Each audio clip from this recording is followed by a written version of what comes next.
அந்த பணிகள் நடந்துட்டு இருக்கும்போது அதை எந்த அளவுக்கு விரைவாக முடிக்கணும் அப்படிங்கிறதுக்காக அந்த பணிகள் எல்லாத்தையும் மேற்பார்வையிடுறதுக்காக நானும் இன்னைக்கு துறையினுடைய செக்ரட்டரி அவர்களும் கமிஷனர் அவர்களும் இங்கே வந்திருந்தோம்.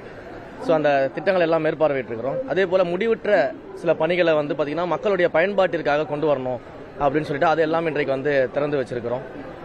இந்த மாதிரியான விஷயங்களுக்கு தான் மெயினாக இன்னைக்கு வந்தோம். அதை தவிர கோவிலில் இருக்கக்கூடிய நடைமுறைகள், கோவிலில் இருக்கக்கூடிய அடிப்படை வசதிகள், இது போன்ற விஷயங்கள், அதே போல் பக்தர்கள் தங்குமிடம் கட்டப்பட்டு கொண்டிருக்கிறது, அதை பார்த்தோம். அதற்கப்புறம் அன்னதான கூடங்கள் கட்டப்படுறதுக்கான வேலைகள்லாம் நடந்துகிட்டு இருக்குது, அதையும் பார்த்தோம். கோயிலில் இருக்கக்கூடிய மேலே இருக்கக்கூடிய அந்த வரிசைகள், பக்தர்கள் செல்லக்கூடிய வரிசைகள்லாம் எப்படி கரெக்டாக மேனேஜ் பண்ணிட்டு இருக்காங்களான்றதை பார்த்தோம். அன்னதான கூடங்கள் எப்படி செயல்பட்டு இருக்குது, அங்கே பக்தர்களுக்கு எந்த மாதிரியான அன்னதானம் வழங்கப்பட்டு கொண்டிருக்கிறது, அந்த உணவின் தரம், இது எல்லாத்தையும் பார்த்தோம். அதே போல் உலக அளவில் ரொம்ப ஃபேமஸாக இருக்கக்கூடிய பழனியின் பஞ்சாமிர்தம் எப்படி தயாரிக்கப்படுகிறது அப்படிங்கிற அந்த ஆய்வை பார்த்தோம். இப்படி எல்லா இடங்கள்லையும் இந்த கோவிலை சுற்றி என்னென்ன நடக்குதுன்றதை இன்னைக்கு ஆய்வு பண்ணணும்னு சொல்லி வந்திருந்தோம். ஸோ இந்த ஆய்வு தான் இன்னைக்கு பண்ணியிருக்கோம்.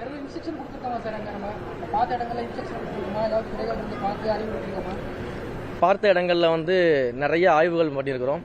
அதில் இன்னும் சில மேலே ஆய்வுகள் பண்ண வேண்டிய சூழ்நிலை இருக்கிறது. ஒரு விஷயம் மட்டும் தெளிவாக தெரியுது.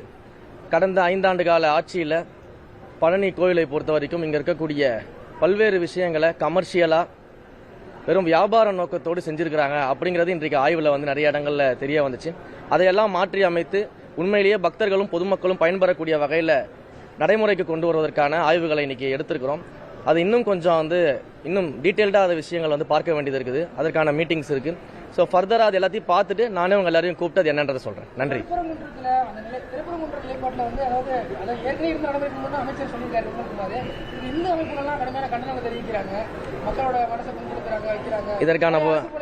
இதற்கான பதிலை நான் நேத்தியே சொல்லிட்டேன்.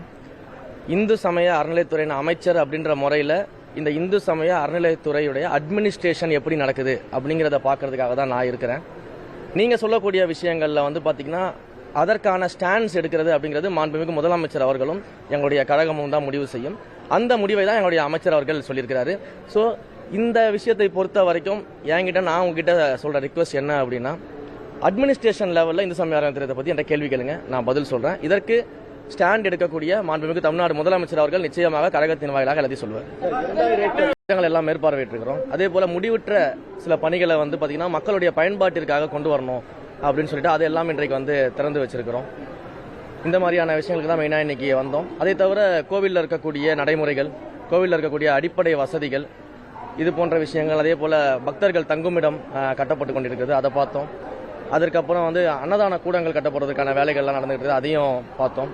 கோயிலில் இருக்கக்கூடிய மேலே இருக்கக்கூடிய அந்த வரிசைகள், பக்தர்கள் செல்லக்கூடிய வரிசைகள்லாம் எப்படி கரெக்டாக மேனேஜ் பண்ணிட்டு இருக்காங்களான்றதை பார்த்தோம். அன்னதான கூடங்கள் எப்படி செயல்பட்டு இருக்குது, அங்கே பக்தர்களுக்கு எந்த மாதிரியான அன்னதானம் வழங்கப்பட்டு கொண்டிருக்கிறது, அந்த உணவின் தரம், இது எல்லாத்தையும் பார்த்தோம். அதே போல் உலக அளவில் ரொம்ப ஃபேமஸாக இருக்கக்கூடிய பழனியின் பஞ்சாமிர்தம் எப்படி தயாரிக்கப்படுகிறது அப்படிங்கிற அந்த ஆய்வை பார்த்தோம். இப்படி எல்லா இடங்கள்லையும் இந்த கோவிலை சுற்றி என்னென்ன நடக்குதுன்றதை இன்னைக்கு ஆய்வு பண்ணணும்னு சொல்லி வந்திருந்தோம். ஸோ இந்த ஆய்வு தான் இன்னைக்கு பண்ணியிருக்கோம்.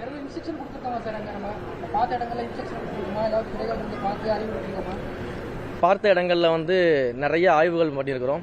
அதில் இன்னும் சில மேலே ஆய்வுகள் பண்ண வேண்டிய சூழ்நிலை இருக்கிறது. ஒரு விஷயம் மட்டும் தெளிவாக தெரியுது. கடந்த 5 ஆண்டு கால ஆட்சியில் பழனி கோவிலை பொறுத்த வரைக்கும் இங்கே இருக்கக்கூடிய பல்வேறு விஷயங்களை கமர்ஷியலாக வெறும் வியாபார நோக்கத்தோடு செஞ்சிருக்கிறாங்க அப்படிங்கிறது இன்றைக்கு ஆய்வில் நிறைய இடங்களில் தெரிய வந்துச்சு. அதையெல்லாம் மாற்றி அமைத்து உண்மையிலேயே பக்தர்களும் பொதுமக்களும் பயன்பெறக்கூடிய வகையில் நடைமுறைக்கு கொண்டு வருவதற்கான ஆய்வுகளை இன்னைக்கு எடுத்திருக்கிறோம். அது இன்னும் கொஞ்சம் இன்னும் டீட்டெயில்டாக அந்த விஷயங்கள் பார்க்க வேண்டியது இருக்குது. அதற்கான மீட்டிங்ஸ் இருக்குது. ஸோ ஃபர்தராக அது எல்லாத்தையும் பார்த்துட்டு நானே உங்கள் எல்லாரையும் கூப்பிட்டு என்னன்றதை சொல்கிறேன். நன்றி.